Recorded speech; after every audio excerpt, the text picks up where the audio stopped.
Heel here, and today we're ripping into the new Wrestle Something Wrestler Series 5 from FC Toys. We got Marcus Bagwell, we got the Patriot, Perry Saturn, and my man Gilberg.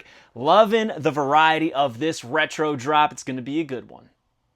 Time to rip into some Wrestle Something Wrestler Series 5 and add to our retro shelf display. We are taking a look at 5 figures today, 4 different characters, and we're going to start off with this man right here, Gilberg, Dwayne Gill. Now, this is not the first ever Gilberg figure. The first ever Gilberg figure came from FC Toys' other line, my favorite, Bone Crushing Wrestlers, paying homage to the original BCA line, and they do a wonderful job making it look true to form and fit in with the BCAs, and the Gilberg is excellent. However, we are now going to add to our retro shelf with a new Gilberg. Great little artwork right there with the signature on the back. Plus, I love that it's a red card. And they do a different carding for each series. On the back, it has a picture of all 5 series in the WSW line. Right there, you can see, take a look at some of them if you don't already know what's in them. And it has a little bio there. Height 6 foot, weight 227, from Atlanta, Georgia. Starting out in the early 90s, Gill's career was at times quite painful and sometimes toxic. However, in 1998, he was able to get the job done, winning light heavyweight gold with a little help from his squad. Decades later, the question still remains, who's first? They did a little tongue-in-cheek there, capitalizing some of those words to make it fit his career. But we're going to rip in this and see what it's all about. Interesting pose. It's very different than what we're used to in the retro realm. Now, he has very basic gear, right? But that is just Gilberg right there, man. That's what he wore, right? So we got the black trunks, black knee pads, black boots, black elbow pads, and of course, the signature Goldberg style black gloves. You love to see it. And I like how they're right in front, kind of like he's flexing like he would do, and he'd stick his tongue out. You know, very comical. He's got the Sharpie marker tattoo, and then of course, the real Dwayne tattoo right there on his bicep. Now, I love that they included the little wrinkles in the back of the head, but look at this. Tongue out. Looks like Gilberg. It's a lot of fun. It's so goofy. And the arms come up, and it can kind of look like he's holding his head, which is nice. And I think there are some actual pictures of him doing that, kind of holding his head and sticking his tongue out. You know what I mean? Very, very cool. And I love that FC Toys does that. They kind of get a little 2-for-1 action in some of these poses. First that comes to mind is the Macho Man. Now over here, we're going to take a look at Perry Saturn. There's 2 different versions of Perry Saturn. However, this is the one that I got in the red. There is also a blue version, which is at the top, if you didn't already notice it when I was showing you Gilberg. 5 feet 10 inches. So apparently, Dwayne Gill is 2 inches taller than Perry Saturn. I would have never guessed that. 241 pounds. Origin: Cleveland, Ohio. Saturn debuted in 1990, quickly eliminating all corners in the land of the extreme. After flocking around with some birds of a feather, his career took a radical turn, mopping the floor with his opportunity. I mean, all right, I'm stopping right here. Jack, if you're watching, I need to know who is writing these copies, and if it's you, beautiful. These are awesome. I have to read these now, guys. I know some of you hate when I read the bios. Have to. These are so awesome how they work in their entire career into one little blurb. But all right, let's rip in to Perry. I mean, look at this carding. It is super thick. All right, popping this thing out. Nice. I liked the red better than the blue because I liked that it had the white boots, nice black laces and black soles. But the red trunks just pop. He's got the Saturn on there. On the back, I don't even really know what that logo is. Then he's got the same Saturn tattoo right there. All of his arm tats are nice and crisp. Saturn across the stomach. You got the Grim Reaper. I mean, some really cool stuff. That was a big part of Saturn's action figures, was making sure that they had the tattoos that really popped. And I gotta say, I always loved the Toy Biz, right? I think that his TTL was pretty good, but this I think because it's modern times, these tattoos look so crisp and realistic, and you can actually make out what they are. Now, the likeness on the figure is actually very, very good. I believe Jack said that they intended there to be a little bit of like a 5 o'clock shadow beard, not just the Fu Manchu goatee style mustache, but I don't even think it needs it. I can totally see Saturn's likeness in that. I like that he has the eyebrow piercing, which is so tiny and small that I don't even know if the camera's picking it up. There it is. Look at that. How cool is that? So small of a detail, but it looks perfectly scaled.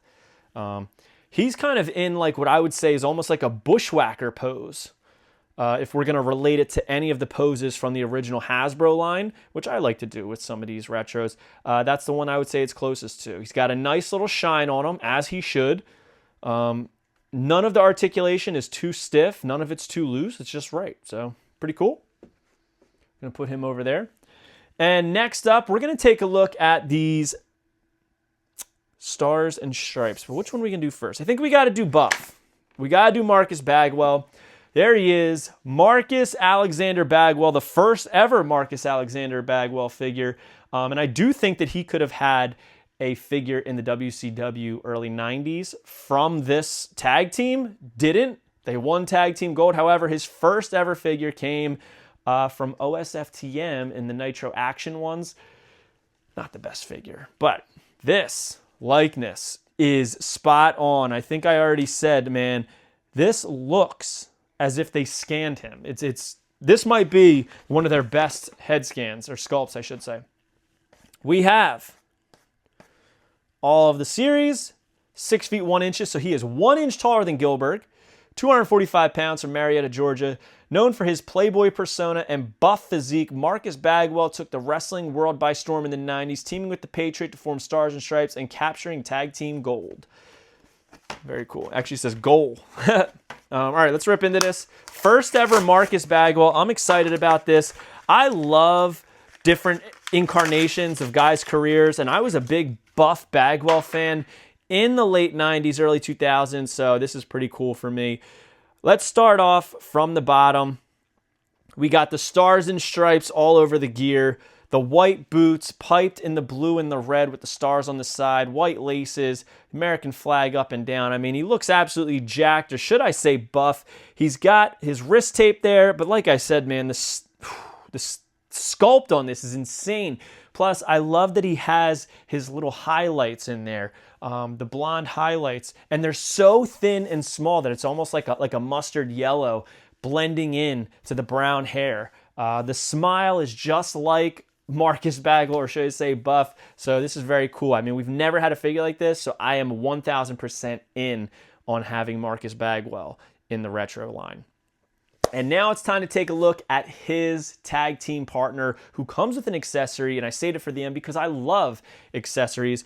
We have 2 different Patriots here, and the cool thing about them is they have a different carding picture right there. So this is the red, white, and silver, the red, blue, and silver mask, and this is the red, gold, and blue mask right there. So pretty cool variety in the mask design, which really makes a whole difference and makes these things shine. So on the back, I believe, is the same stats, but still we're going to read them.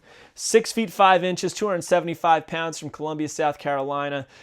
Throughout the late 80s and 90s, Wilkes dominated the squared circle. In 1994, Wilkes teamed with Marcus Bagwell, forming Stars and Stripes, and captured tag team gold on multiple occasions. So we will open this one first, the silver, I believe. Yes, the silver. So this is the main Series 5 release. The other one is the variant. So I believe this is the intended release, and then they do a little color variant in different ways. Oh man, there's something really cool. I love little details like this. So on the back of the mask, you can see his hair peeking out just slightly, ever so slightly, but that makes a difference to me. They could have easily left that off, but the fact that they went that far, very well done. All right, so he's in a clothesline pose, has a hole in the right hand to hold that flag, jointed right at the elbow as they're supposed to be. I like that they painted the screw black. He's jacked out of his mind. Upper shelf on the pecs, and he's got that other arm. Here we have a matching gear of Marcus Bagwell. You can see that they kind of just mirror each other, which is pretty cool to do that. Very tag team-esque. Would have loved to seen that in like a 2-pack. Probably would have popped back in the day. Then we have his mask, which I will just put him on here so we can look at it. Instead of white stripes, it has silver with the red, gold eagles on the side, white stars on top, and then the blue outlining the eagle on the front of the mask. Very, very cool. But as I said, I am a big accessory fan, and here we have a nice flag. So there is the flag post. The flag is cloth goods, slides right on there, but I believe it has like a metal wiring in there to keep it nice and still. So we're going to put this into his hand. Probably have to, oh, it goes in pretty easily actually. And honestly, when you have a flag like this, I think the best way to display it is with the arm bent. That's how I like to display mine that are kind of like that. But man, does that look good. That's an awesome figure. And putting it next to Buff makes it even better, man. It brings the whole tag team together. And now we're going to take a look at the red pants variant. Going to pop this bad boy off. Go. Man, this makes me want to get the other Patriot that they have. They have like the traditional WWF Attitude Era style Patriot. Wow. All right, this is awesome, man. All right, the back of the hair on this one is more brown than black, and it looks a little bit more natural, I got to say. A little bit more natural in hair color. Both look great. I love little details like that, so I would never complain about that. This one has the blue elbow pad, which is like a matte finish, which really differentiates it from the actual glistening body of the figure. Again, painted the screw blue, which is all you can ask for there. He's got the gold mask with the red eagle on the side and the front of the mask, as well as the split down the middle to make it two-tone. On the top, it's black and blue behind the stars. I love it. And then again, he's got another, oops, I bent this flag, but it goes right back in, which is pretty cool because you could probably bend the wire to make it like a waving flag, something like that. You know, that's real quick. If I took time, I could probably make it look real good. But yeah, I love it. And the coolest thing that I just noticed, holy crap, is these Patriots don't only have different deco, but they have different legs. So they put a different set of legs on the variant than they did in the mainline release. So, wow. Wow, what a series, man. I gotta say, FC Toys, you just keep stepping up and improving and making these figures better and better. I'm insanely impressed by these. This might be your best showing yet. And that's not saying anything bad about the previous. These just absolutely pop. So curious, which of these 5 figures do you think is the best? Because I'm about to rank them right now. And I am going to put the Patriot number 1. I am going. Man, I'm between Gilberg and Marcus. I got to put Marcus Alexander, Gilberg. Then we have to put Patriot, and then I'm going to go Saturn. Not saying Saturn is bad because I absolutely love it. I love the colors and the way it pops. It's just these are all so sick in their own way that it's hard for me to pick. I really enjoy the head sculpt here. I love the accessories and the deco on Stars and Stripes. I love the tattoos on Saturn. Whew. What a series. Get over to fcfigs.com. Use code FIGHEAL to save 10%. And we will see you on the next one, guys. Make sure you like this video, comment, subscribe, hype this video if you got some hype points, and help us get a little bit more traction on the channel. We'll see you on the next one, guys. Peace. Are you a wrestling figure collector of WWE Mattel, AEW Jazzwares, and everything in between? Then you need Fig Heel's Wrestling Figure Encyclopedia, the modern edition covering all releases from 2010 to present day. Featuring over 7,000 photos of action figures from the hottest brands, including independent toy makers. Keep track of what you have, want, and need, including loose, mock, and overall collection value. With figure photography by Matthew Goldberg, the Wrestling Figure Encyclopedia is a must-have for collectors. Full-color paperback and hardcover editions available now at heelbooks.com. If you enjoyed this video, don't forget to like, comment, and subscribe. Follow me on Instagram, TikTok, and Twitter at FigHeel. Pick up my book series on Amazon and my merchandise on ProWrestlingTees.com/FigHeel. Join my official sponsor, Whatnot, at WhatHealed.com and receive $15 off your first purchase.